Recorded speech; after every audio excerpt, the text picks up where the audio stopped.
Welcome to Kaiser Caliber History. In today's video, we're going to take a look at a country that's been in the news quite a lot recently, and unfortunately, not for a good reason. The nation of Ukraine has had its sovereignty violated by its much larger neighbor, Russia. And at this time, my thoughts are with the Ukrainian people. They didn't ask for this war, but now they have to live through it due to no fault of their own. And sadly for them, this has been a reoccurring story for much of their history. And that's what we're going to be looking at today. More specifically, the history of Ukraine during World War I. Now before we get started, yes, I understand the nation-state of Ukraine did not exist during the Great War.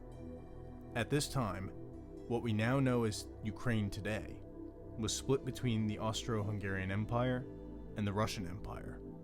However, the ethnic Ukrainian people very much did exist in these places as one of the many ethnic minorities in these two massive European empires at the time. And having your ethnic people split between two empires at war, as you can imagine, caused much pain and anguish for the Ukrainian people during the Great War.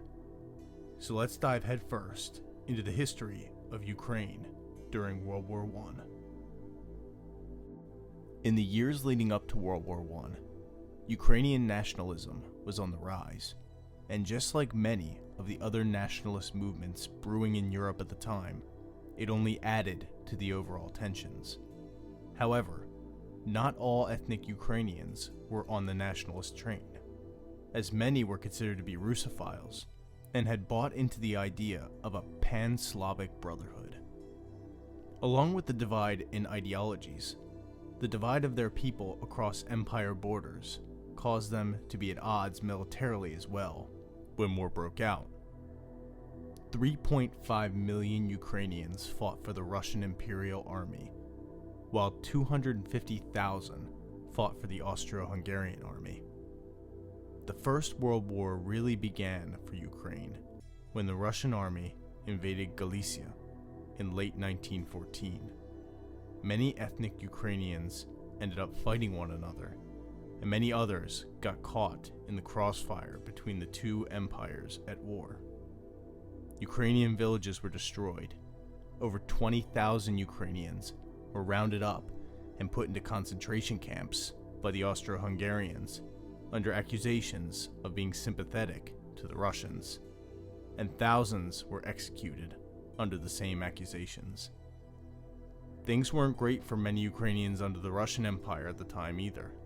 The Tsarist regime suppressed Ukrainian cultural organizations and publications, exiled or arrested important figures in their communities, and after the Russian occupation of Galicia began, prohibited the Ukrainian language.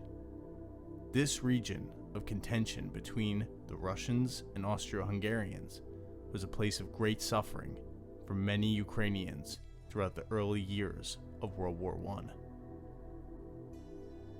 The suffering for the Ukrainians did not end there, however. In 1917, when the Russian Revolution began, the fighting in the region intensified as many of the competing forces during the ensuing civil war marched through the lands occupied by ethnic Ukrainians. During this time, there were many attempts made at Ukrainian statehood by various alliances of ethnic Ukrainians, but lack of international recognition caused them to fail.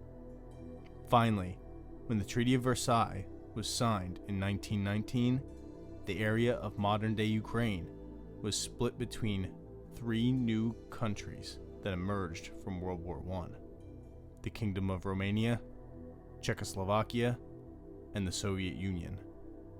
For the ethnic Ukrainians of the time, this put a huge damper on the dream of Ukrainian statehood, and the movement went underground. The suffering of the Ukrainian people during World War I is merely a microcosm of their history. The Holodomor, World War II, oppression under the Soviet regime, and even today, they cannot find lasting peace. An examination of the history of Ukraine during World War I is important to understand. In many ways, it parallels today.